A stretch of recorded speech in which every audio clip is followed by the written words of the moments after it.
ठीक। अब भैया थोड़ा आवाज बढ़ाइएगा। जी हाँ मेरे दोस्तों, हर साल के भांति इस साल भी नवयुवक सरस्वती पूजा समिति आप लोगों का हार्दिक अभिनंदन करती है और करती रहेगी। तो उठाइए दोनों हाथ और प्रेम से बोलिएगा सरस्वती माता की जय, सरस्वती माता की जय। साल भर पर आती है विद्या देकर जाती है, साल भर पर आती है विद्या देकर जाती है।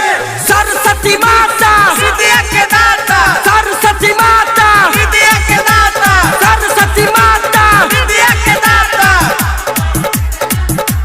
हाँ हाँ भरबा हमर सुन गिला मोतिहारी, कोरी भसान माई के सबसे अगाड़ी, सबसे अगाड़ी, सबसे अगाड़ी।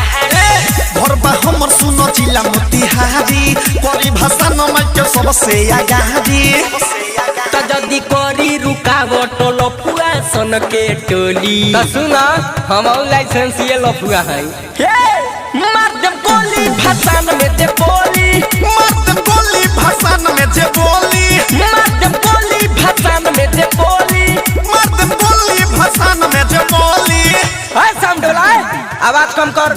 हाँ एक आवश्यक सूचना, मेरे समिति के जितने भी सदस्यगण हैं, अगर मेरी आवाज को सुन रहे हैं तो सबसे पीछे एक लड़का ब्लू टी शर्ट पहना हुआ है और सामने वाले जो छत पे लड़की है उसको लाइन मार रहा है, तो उसको पता नहीं है कि लफुआ का भसान निकला हुआ है। बोल दो सिस्टम में रहे। गाना बाजी भोजपुरी,